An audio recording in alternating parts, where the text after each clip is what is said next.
everyone. It's been a beautiful day, and it seems like the summer is coming up soon, and I'm looking forward with considering all these like heavy storms on the winter storm we had. So with this sunshine, I see the Lorien is coming to give a talk. That's great. And Lorien Jasny is a professor in the Department of Politics in at the University of Exeter. She is joining us to give a talk from UK now, 6 p.m. So it's amazing. So I feel like honored and privileged to have her talk to the NICO. Hopefully next time she's she's giving a talk in person. But for the time being, I think this is a great opportunity to have her to give a share her thought about the very important issue. How can conversation change minds?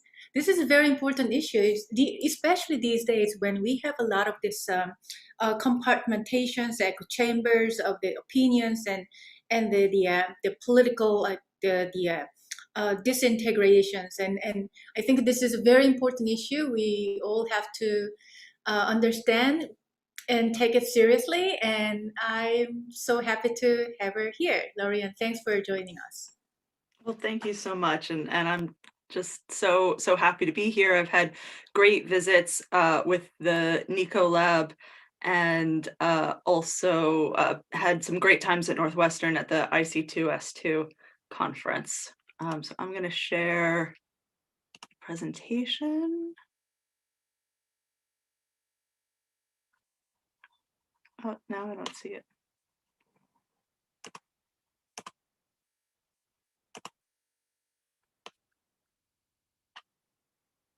And in the meantime, Nosher said hello. Yes. Let me see, that's not the right. Perfect. Now it should, yes. Yes, I can see that. Okay, excellent. So thanks again. This is some work actually during my maternity leave, because I had wrapped up the projects I was working on before. I have spent some time going back to a project that I worked on during my postdoc that I really felt was unfinished, and I wanted to go back and just spend a while thinking about it. And this talk really gave me the opportunity to have kind of a deadline and to focus in on that. So that's what I'm going to be talking about. But exactly as Haijin mentioned, some of the themes in that I think have actually resonated and now are even more important. So it gives me some drive there. So this was work done at the University of California, Davis in my postdoc before going to Exeter. And although I've done the analysis I'm presenting here, this work was done with some co-authors. Mark Lubell on the left was my postdoc supervisor. Ken Tate and Leslie Roche, who are the other two pictures, were both in plant sciences. And so they were our collaborators there. And I'll come back to what the actual experiment is in a bit. So just to acknowledge them. So the motivating questions which Haijin set up very, very well in this talk are what ideas are people more likely to adopt from other people during a conversation? And how do they integrate these new ideas into their current mental model? And I'll talk more about what I mean by all of these different things. And then finally, can we really predict what people will learn? And of course, for this last one, I'm going to end with saying, well, we need a lot more research, but hopefully this kind of moves us a little bit in those directions.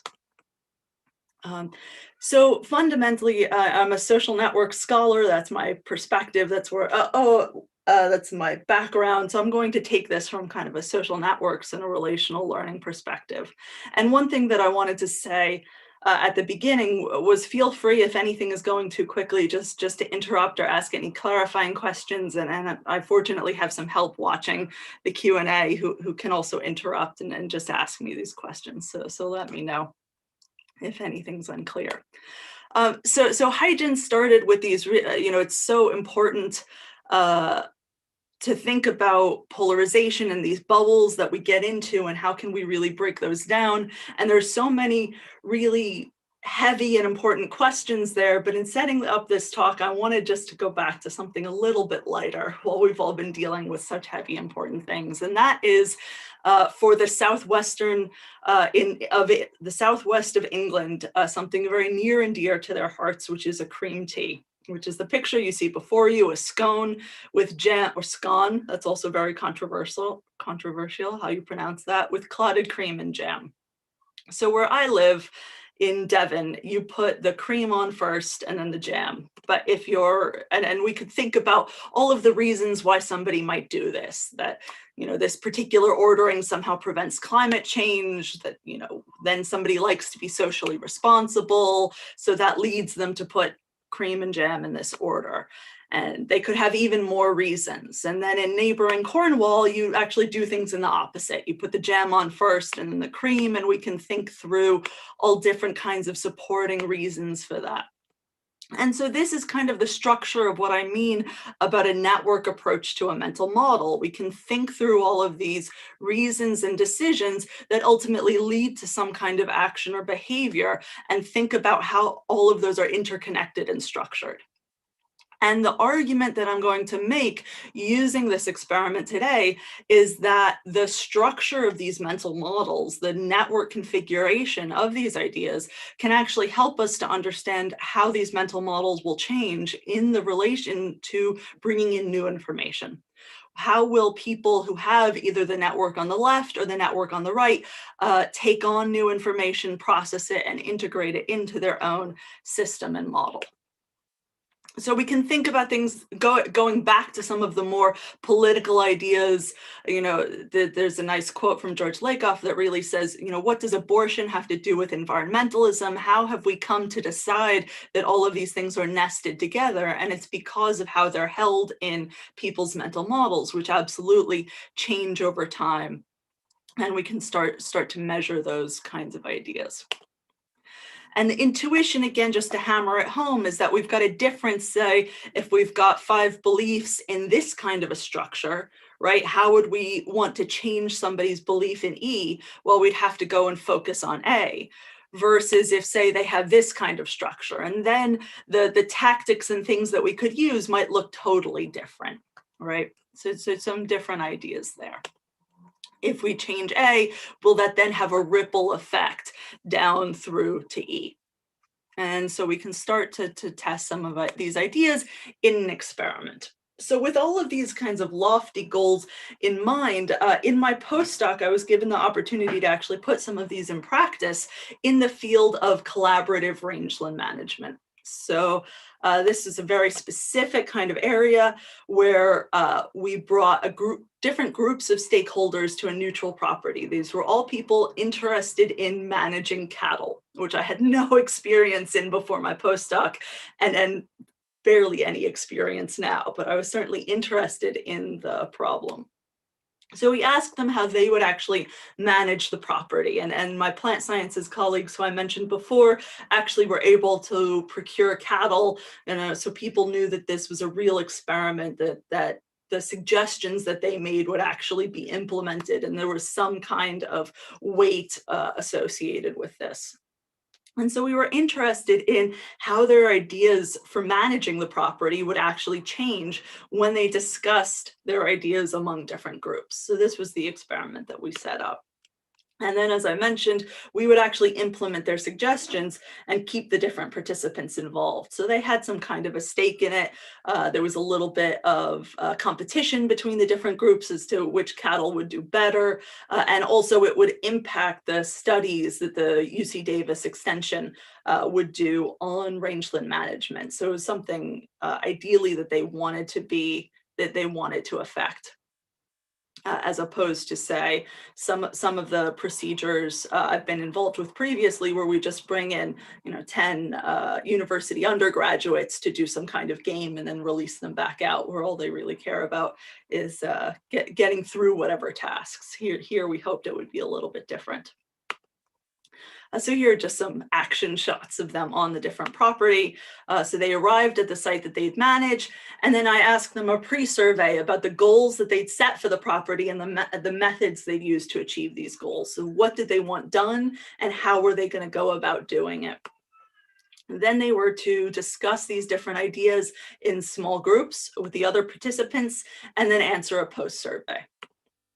So here are all of my nice little guinea pigs taking the survey. And so they list the different goals, and then for each goal list the different methods you'd use to achieve these goals. And so it resulted in a bipartite goal by method network for each respondent. Here are the different groups that we had. We divided them into ranchers. So these were people who own their own ranches and were involved in cattle in Northern California. Conservation professionals. So these were more of your environmentalists and environmental organizations. And then rangeland management were basically government representatives who are involved in some of the different USDA or other organizations there. And then we also had a mixed group. And these numbers are divided in two because we had two separate days. So we had 9 rangeland management professionals in a group on our first day and 6 on the second, is how you would read that. So that was our experimental design. Here's just an example of what it looked like. So in their survey, they would take the pre-survey where they would nominate different kinds of goals and methods, and then the post-survey, it would show them what they had entered before.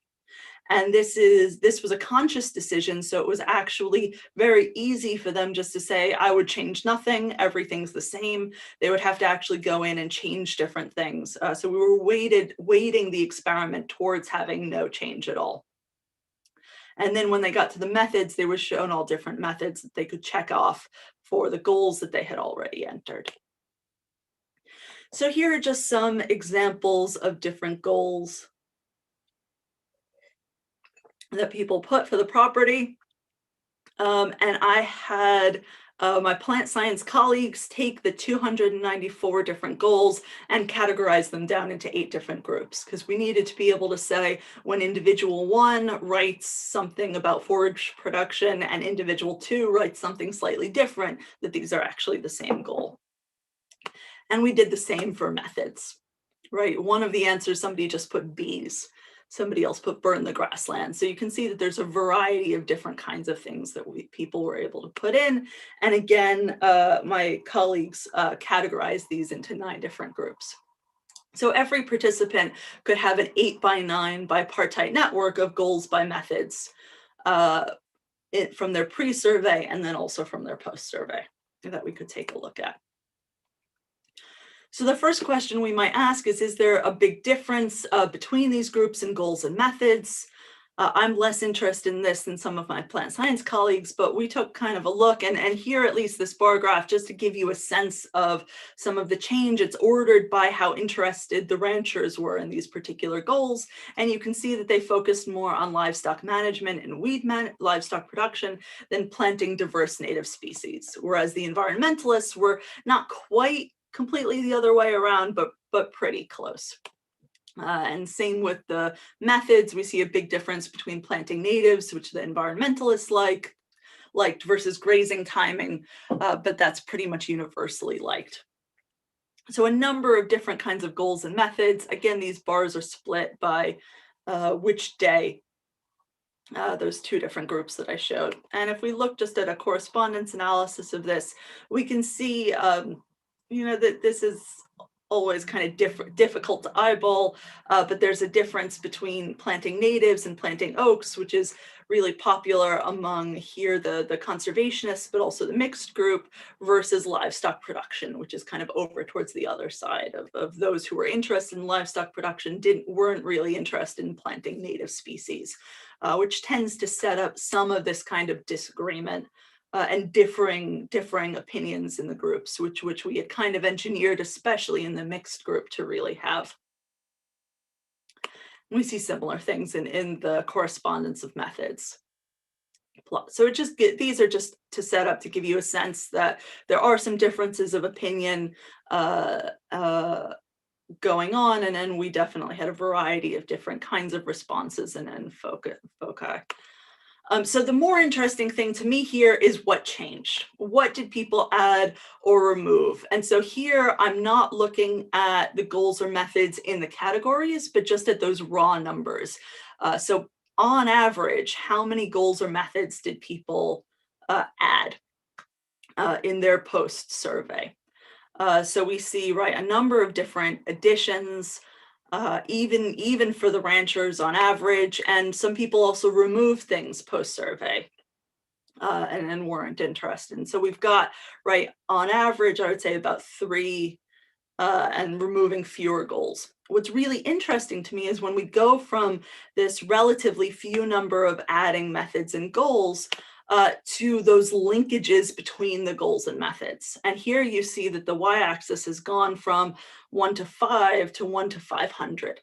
That we've really added lots of different links. Some people have added way more linkages between which methods will affect which kinds of goals on the property than either the goals or methods themselves.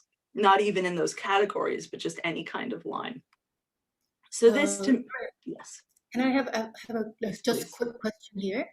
The purples, I see the purple. What does purple stand for here? Sorry, so the red are ranchers, the green is the rangeland management professional, the cyan are the conservationists, and the purple are the mixed group. So that's where we took 2 or 3 people from each category and put them in that mixed group. Sorry, I didn't put the legend on this. That's fine. It's just do I see it right that the purple group seem to not to change too much, or does it any? So interestingly, in most of the cases, the purple group actually changes a bit more than some of the other groups. So here, this purple group is an outlier. They added 5 more goals, whereas this one was quite small. So we see some mixes and some differences. But I would say in general, and what we see from some of the later modeling is the ranchers are actually the group that's most unlikely to change. And we saw that in a variety of different things. These are people who've been managing the property usually for their whole lives. They know exactly what they're going to do. So they tended to mention the fewest goals and methods overall, but also to be the least resistant to change. We actually had one rancher who went up to the PI of the project, Ken Tate, and said, "You're going to put me in a room with people and think talking to them is going to change my mind? What do you take me for, a Democrat?"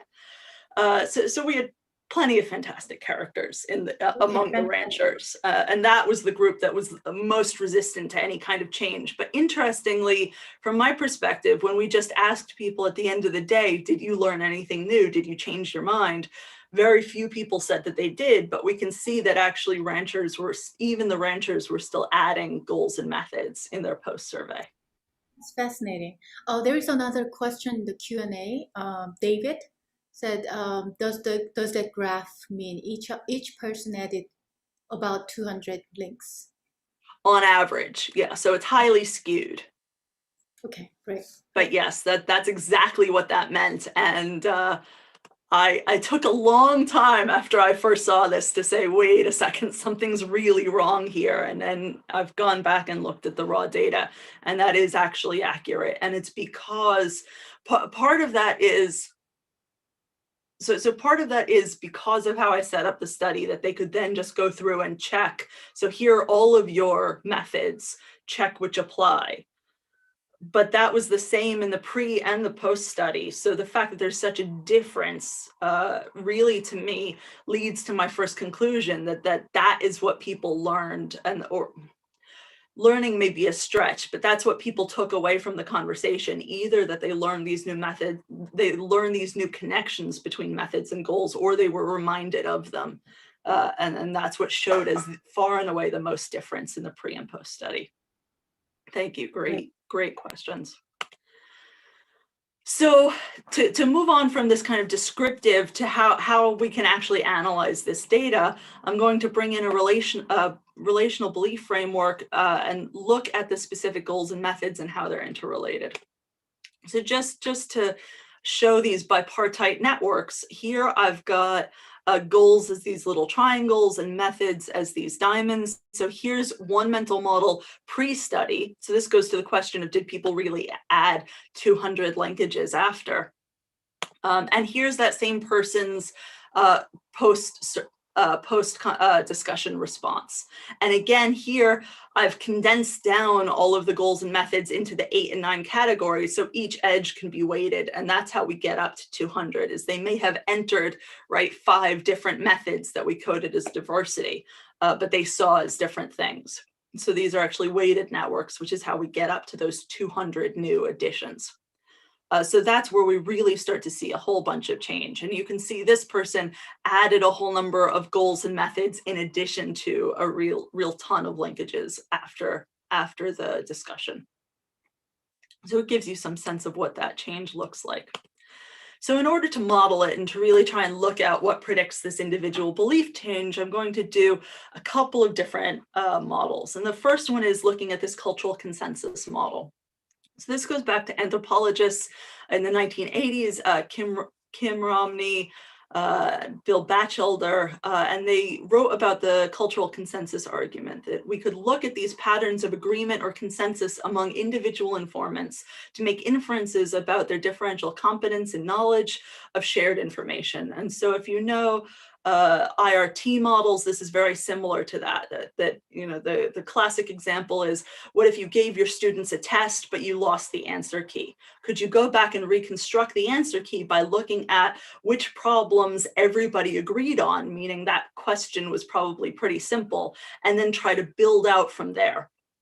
And so the assumption underlying this kind of model is that there is some kind of agreed reality among these participants, that there is some kind of structure of how goals would be related to methods. And we can use each individual's network to try and piece back together what that consensus structure might look like, and then use that to make inferences. So in order to actually model this, I'm going to use an adaptation of Carter Butts's 2003 Bayesian informant accuracy model to work with two-mode data with these goals and methods.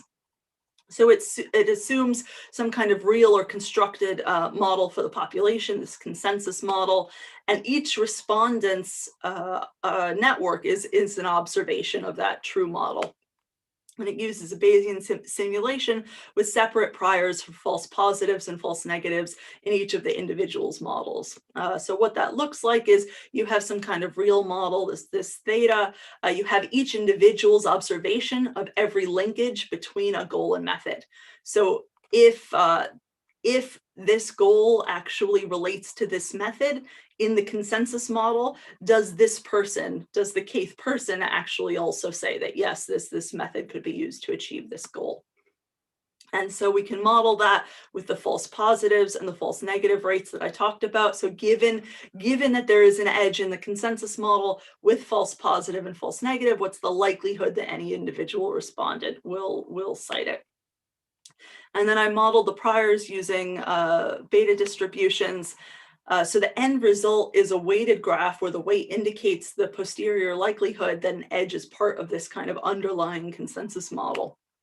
We ran a variety of different combinations of priors and then just averaged over them, which is a standard kind of approach for looking at some of these models. So here's an example from day one of the kind of thing we get. So the darker the line, the more likely that it is to exist in the consensus model for the group of ranchers. So here we can see that they were really interested in grazing timing and grazing intensity, livestock production. You can start to see what was really critical to their model of what they would do for the property. And a little bit of change for post-discussion, that they started to include plant diversity in there. So it gives us a way of kind of summarizing what a whole group of individuals are doing. So they're pre-discussion consensus model on the left and post on the right.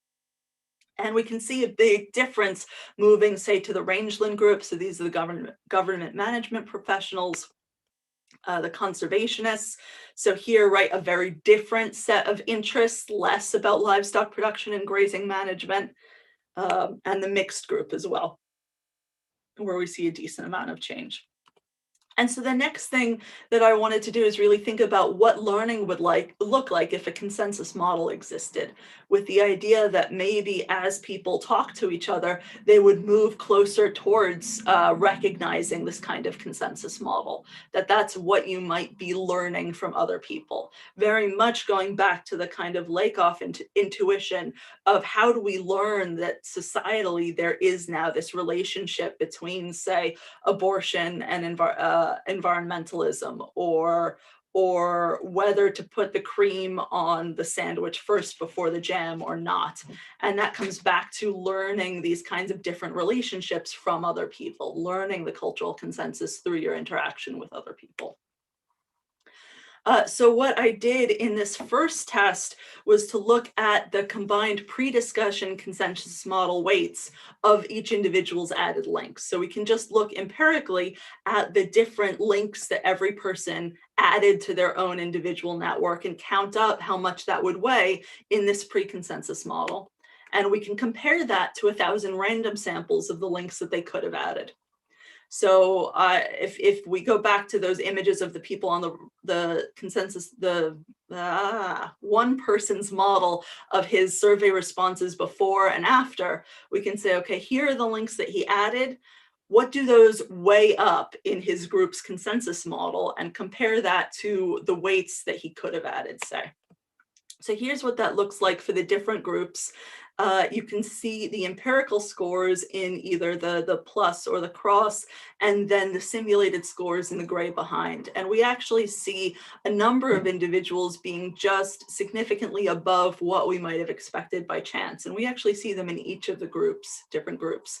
And above are for the links that they added. And we see that they're significant. They significantly tend to add links that are from the cultural consensus model, and below are the links that they removed. And actually, in many cases, they're significantly less likely to remove links from their consensus model in the after diagram. So this simulation lends some kind of support for the idea that people move closer towards this consensus model after discussion. Sorry, yes.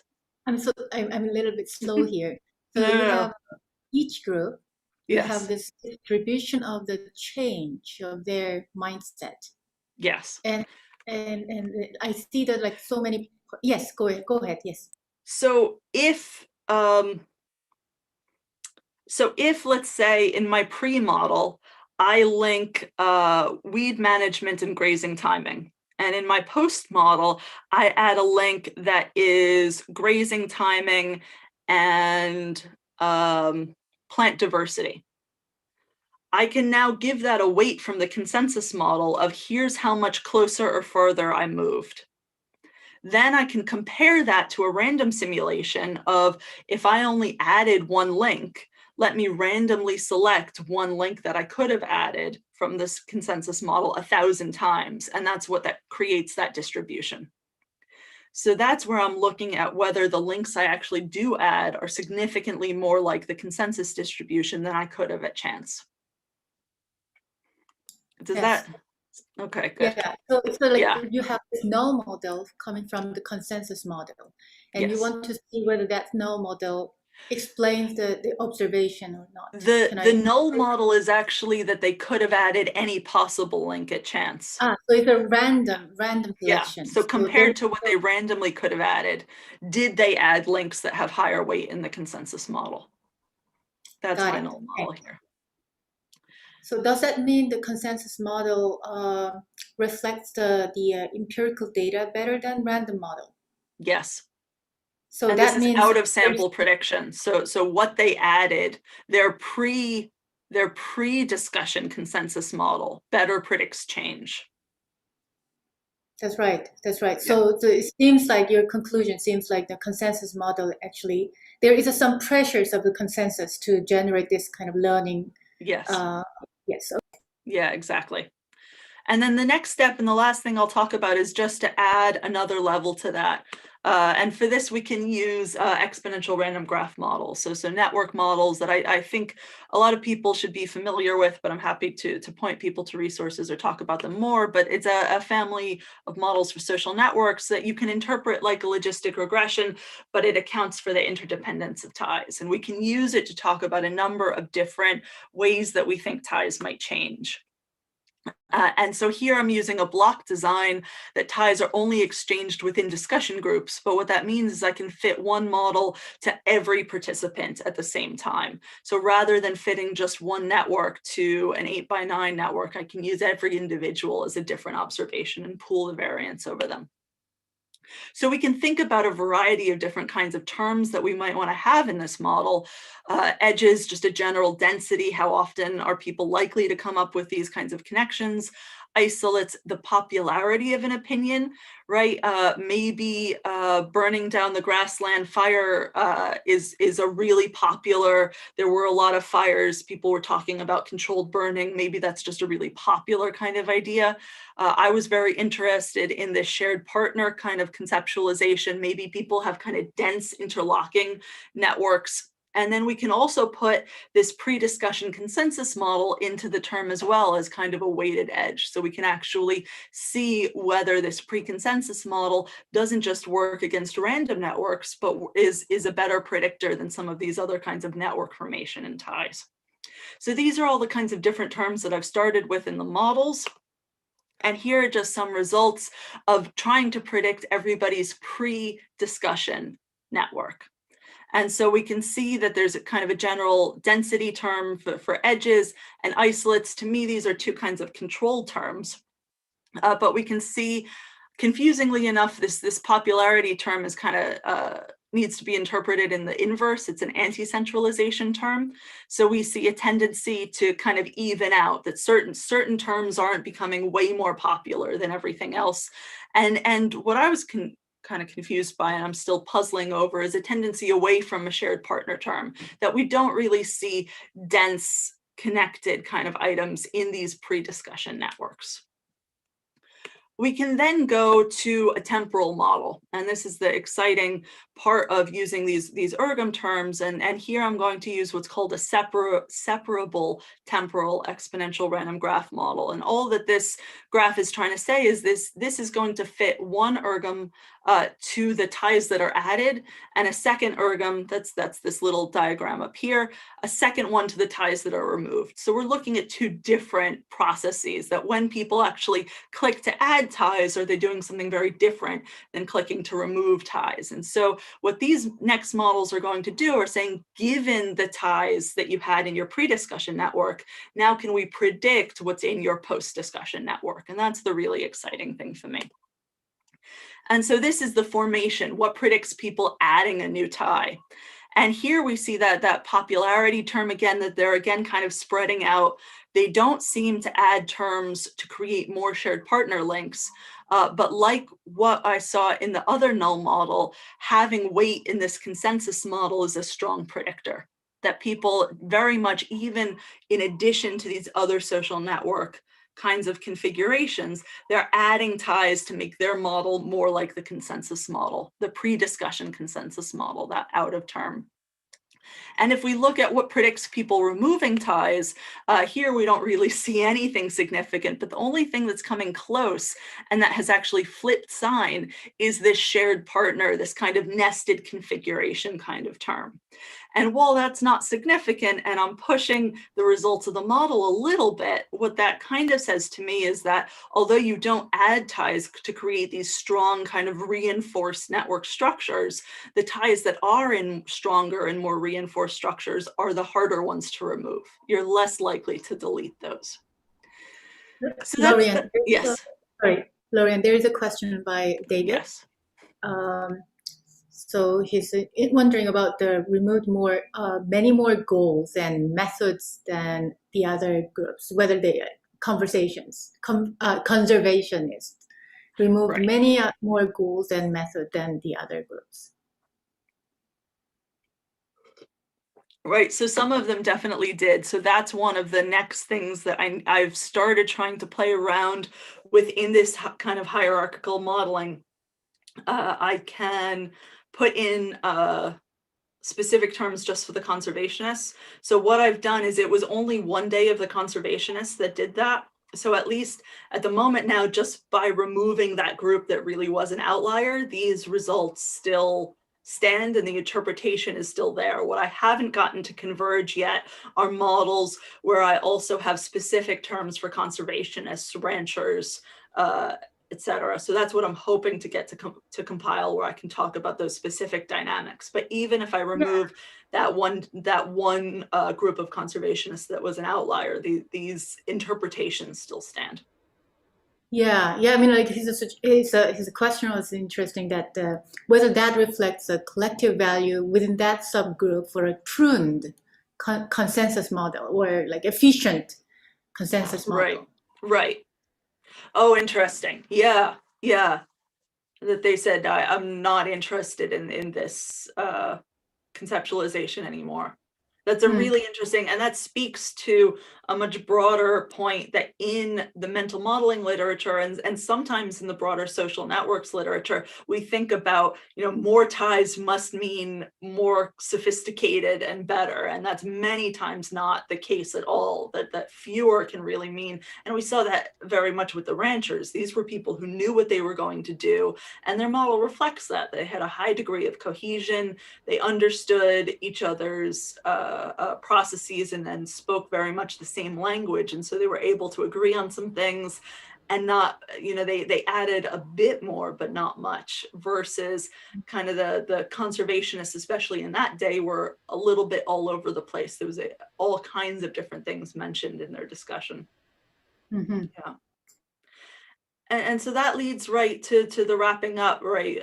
Fundamentally, I think that there is a real network story, that it's about the linkages between the goals and methods. And then looking at that kind of a framework can really tell us about how new ideas get introduced to somebody's mental model and can help us predict what people are going to learn and take away from a group discussion. We saw increasing consensus in all of the groups. Two of them were significant in terms of significantly adding those kinds of ties overall. And people tended to minimize the centralization and clustering, which are interesting mechanisms, both that I'm still kind of thinking about parsing out. These are new results that I'm still playing around with. But in each group, again, that's the robust finding. The people who added links added those that tended to reflect the pre-discussion consensus model, this out of sample discussion. And so that's a really, for me, an exciting finding in moving forward and thinking about how we broaden this kind of research out, which is the next step once I'm back from leave. So that's where I'll end. And thank you all very much. And I'd love to take any questions.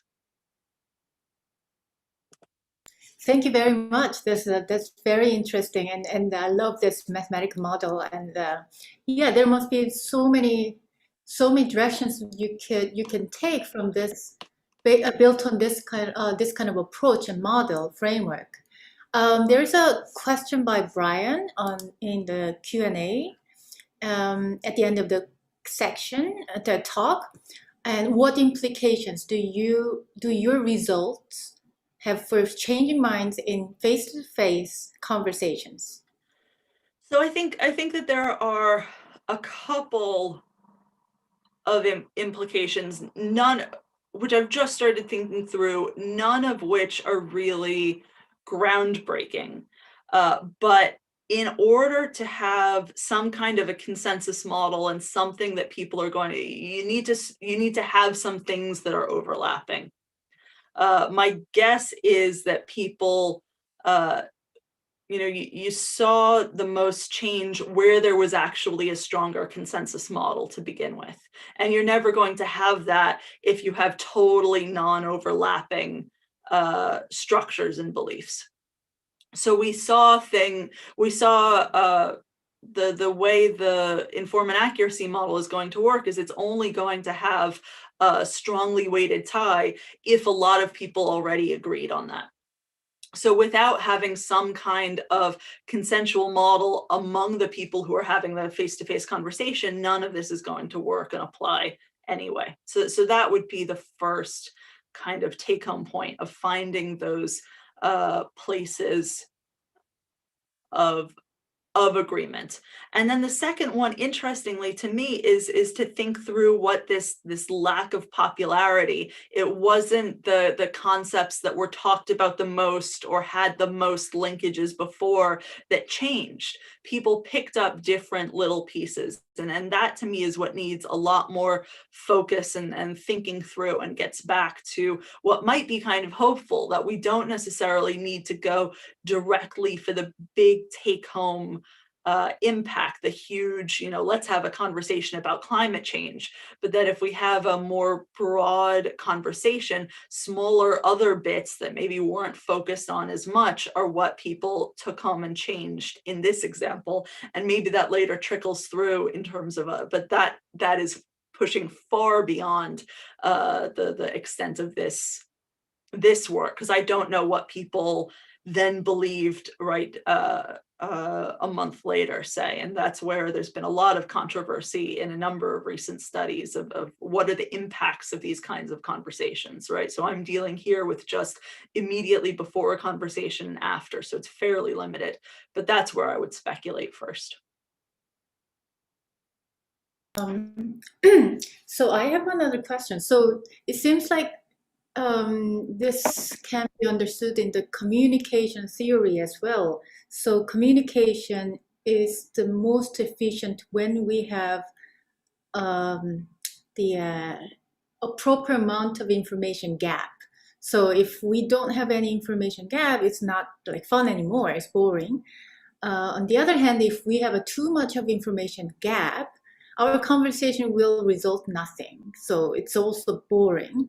It also results in boring conversation. So it seems like the belief change maybe also be explained by the communication theory like that.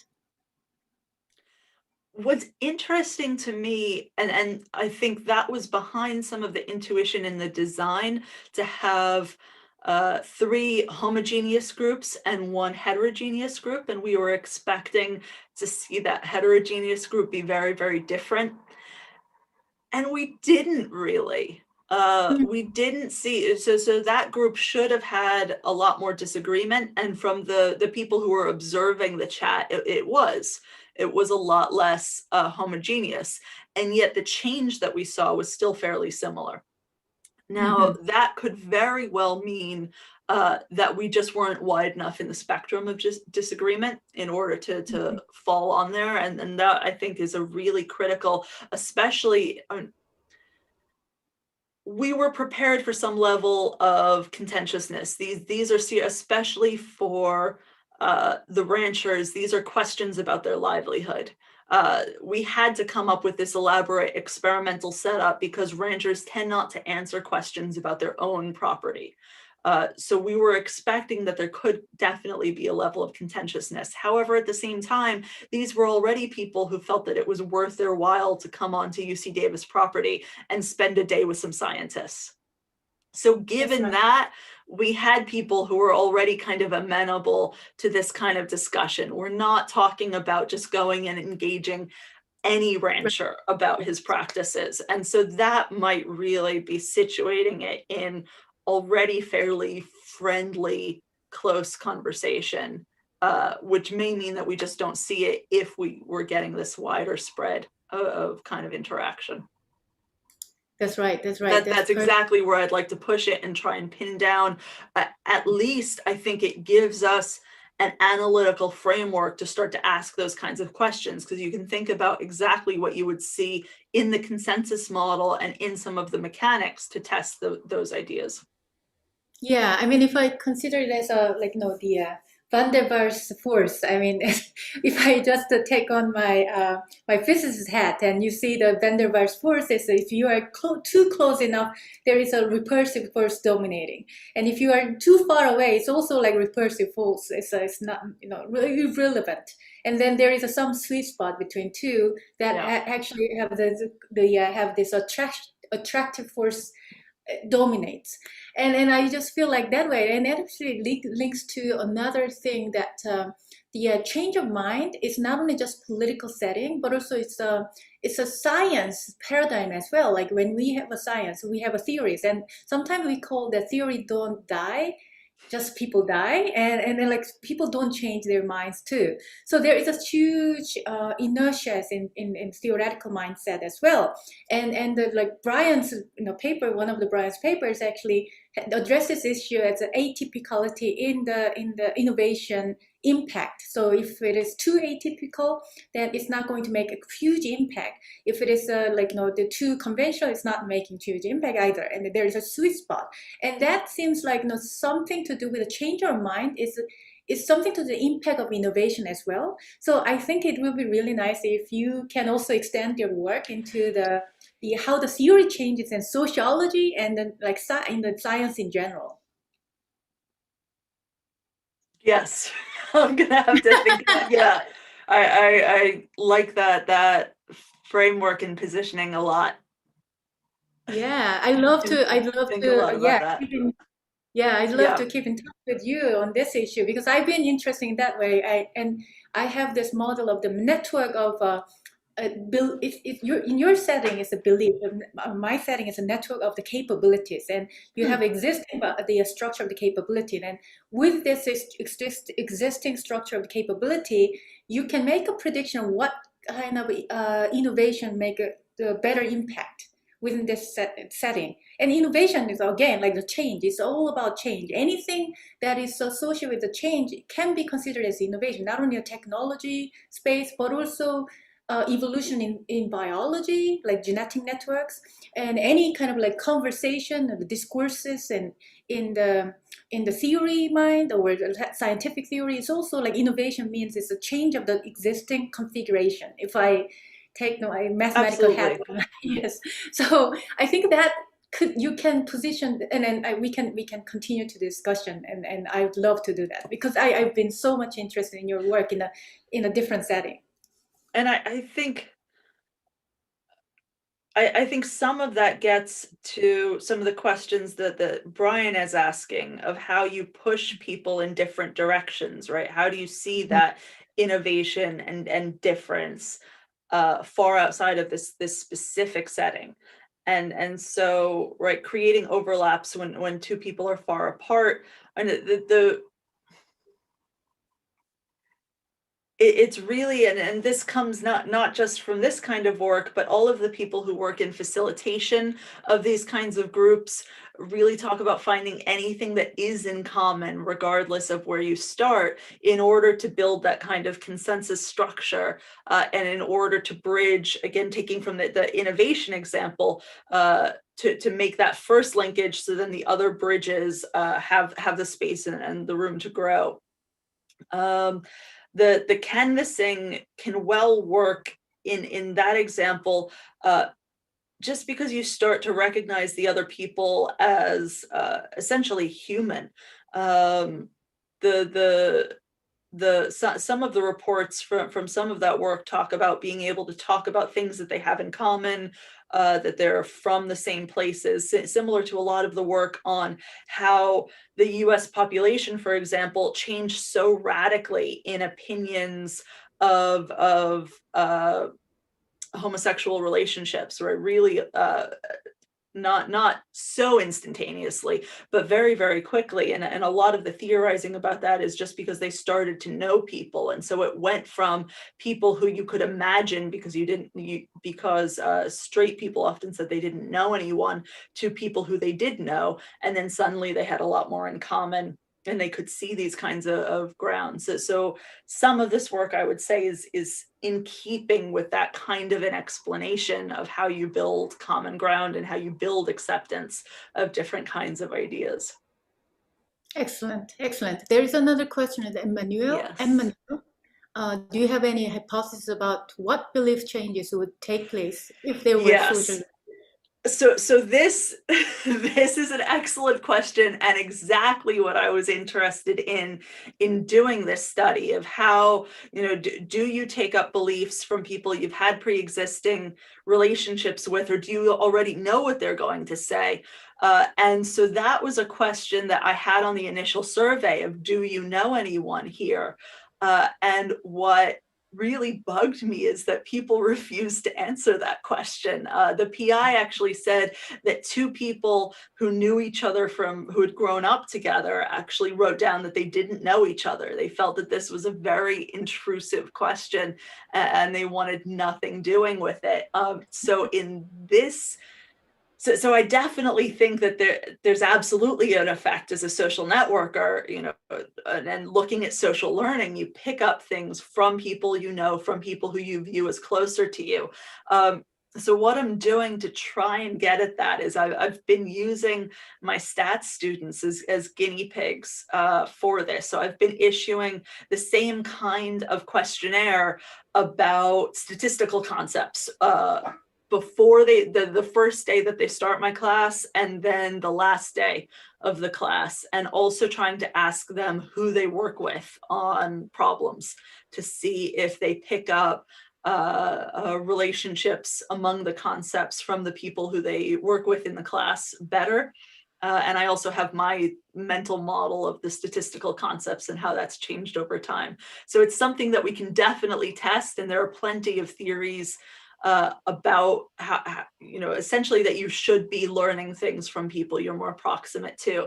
I can't speak to that here, but those are definitely things that are on my radar to test. And there are a good number of theories in the literature that you take things from people you admire, and you adopt kind of winning strategies from people. But it's also just a nice way of testing my own teaching. Are our students actually learning the relationships that I think I'm putting out there?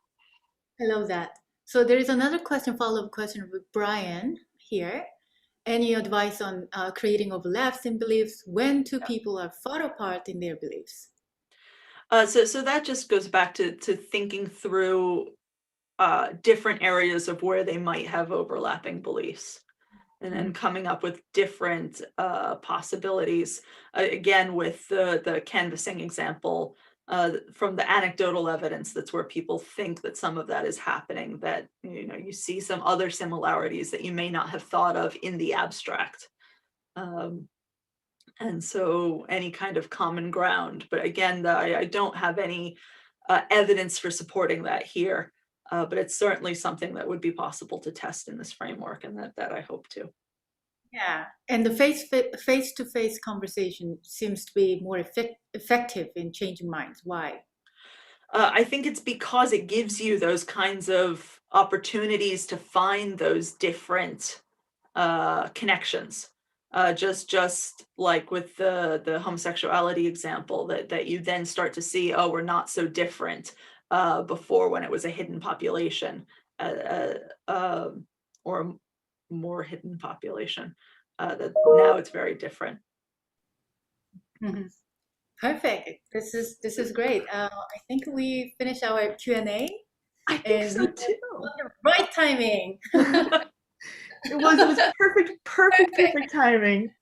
Lorien, thank you so much for being here today. I know you can't hear everyone's applause, but we so appreciate you being here with us. Thank you all so much. Really great questions, and I'd love to follow up with anyone who's interested. Oh, wonderful. And Hyjin, thanks so much for being with us today too.